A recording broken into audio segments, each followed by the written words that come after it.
Ucrânia levou a comparações com a situação entre Taiwan e China. No fundo, é novamente a ideia de que uma potência militar, de regime autoritário e com ambições territoriais, poderia avançar sobre um vizinho mais fraco. Mas existem diferenças nos processos históricos e também na dinâmica militar e geopolítica que pavimentaria uma eventual invasão. Nesse vídeo, eu vou falar um pouco sobre o que levou ao estado atual de tensão e se, de fato, o mundo pode estar diante de uma nova guerra.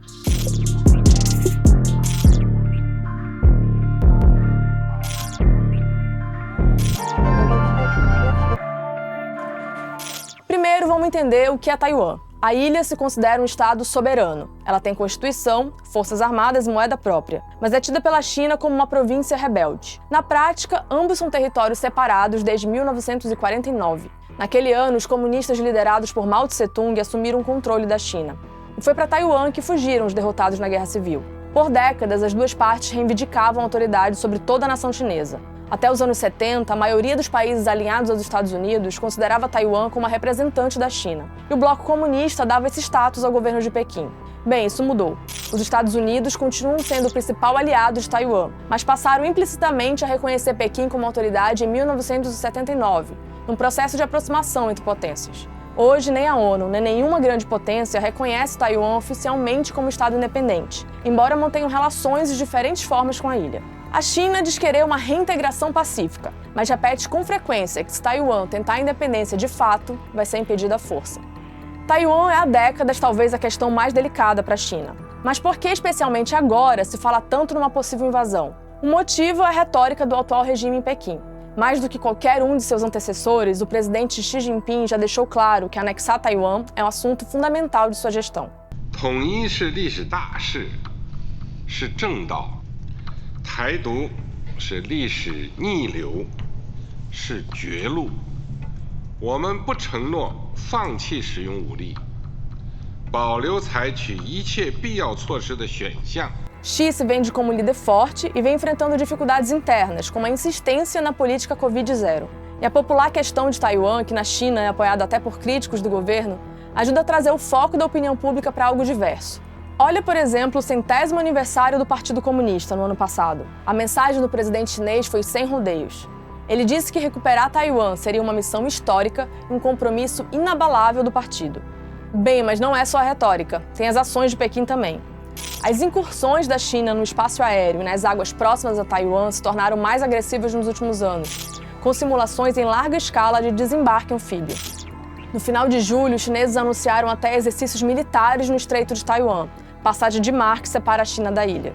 Não ajudou a acalmar a situação a visita da presidente da Câmara dos Estados Unidos, Nancy Pelosi, a Taiwan. Ela é bastante crítica de Pequim, mas não foi lá como membro do governo, e sim como deputada. A questão é que há 25 anos um político de cargo tão alto não ia a Taiwan, e a China entendeu isso como uma provocação.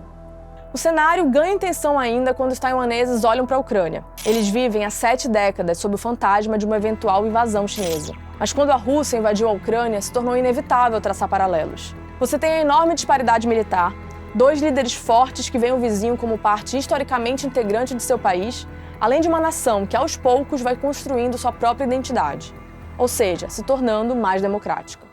Há uma identidade em Taiwan em construção que se define em muitos aspectos como oposição aos valores da China atual. Mais de 90% dos taiwaneses têm raízes na China continental, mas eles estão abraçando uma identidade distinta. Analistas dizem que quanto mais enraizada a identidade de Taiwan se torna, mais Pequim pode se sentir compelida a intensificar a retórica de ameaça. Taiwan e a China evoluíram em direções opostas ao longo da história. Enquanto a China se tornava mais repressora, Taiwan se fortalecia como democracia. Olha o índice da Freedom House, que mede a democracia no mundo. A China tem 9 de 100 pontos. Taiwan tem 94, tanto quanto a Alemanha, por exemplo. A democracia, como disse a própria presidente de Taiwan, se tornou uma parte não negociável da identidade do povo da ilha. A consequência disso é que se tornou difícil para Pequim trazer Taiwan para sua órbita de influência política.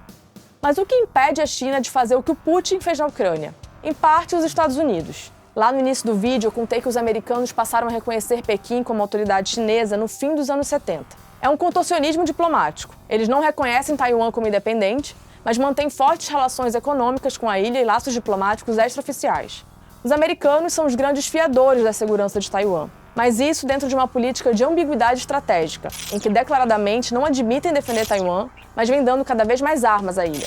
A China entende que o governo Biden estaria aplicando em Taiwan lições da invasão russa, ou seja, apoiando Taiwan a encomendar armas que poderiam ser usadas numa guerra assimétrica e assim dissuadir os chineses de tentar uma invasão. A imprensa americana, citando fontes da inteligência em Washington, diz não haver indícios de que uma invasão está sendo preparada pela China. Ou seja, não há hoje absolutamente nada parecido com o cerco russo que antecedeu a guerra na Ucrânia, nem sinais de que isso pode acontecer tão cedo. O temor atual seria mais de um bloqueio total ou parcial no Estreito de Taiwan. E foi exatamente isso que os chineses começaram a ensaiar num exercício militar após a chegada de Pelosi à ilha. As águas ali são vistas como internacionais por Taiwan, servem para o trânsito até de navios de guerra americanos, mas são consideradas águas chinesas por Pequim. Analistas veem, além disso, uma invasão a Taiwan como militarmente mais complicada do que a da Ucrânia. Taiwan demandaria uma operação anfíbia. Estima-se que não mais que 1/10 da costa seria adequada ao desembarque de tropas. E a ilha é montanhosa, o que apresenta desafio enorme para o movimento de soldados e tanques, por exemplo. Os custos humanos seriam altos, um obstáculo a mais para um país que quer conquistar um povo considerado irmão. A guerra na Ucrânia mostrou, além disso, que o Ocidente foi capaz de se apresentar numa frente unida para sancionar um agressor. E a China não estaria interessada em sacrificar o crescimento econômico por isso. Fato é que Taiwan está se preparando para o pior. Em abril, na esteira da guerra na Ucrânia, o governo lançou uma cartilha de sobrevivência civil para o caso de um ataque chinês. E, recentemente, o país realizou o maior exercício de proteção civil e militar de sua história. As manobras incorporaram lições do conflito na Europa, copiando, segundo o governo, todas as ações possíveis que a China pode tomar. Ou seja, a ameaça está sendo tratada de forma muito séria, e não só por Taiwan. Em junho, a China apareceu pela primeira vez na história no conceito estratégico da OTAN. O texto diz: as ambições declaradas da China e suas políticas coercitivas desafiam nossos interesses, segurança e valores. A Deutsche Welle é a rede internacional de notícias da Alemanha. Para mais vídeos como esse, se inscreva no nosso canal.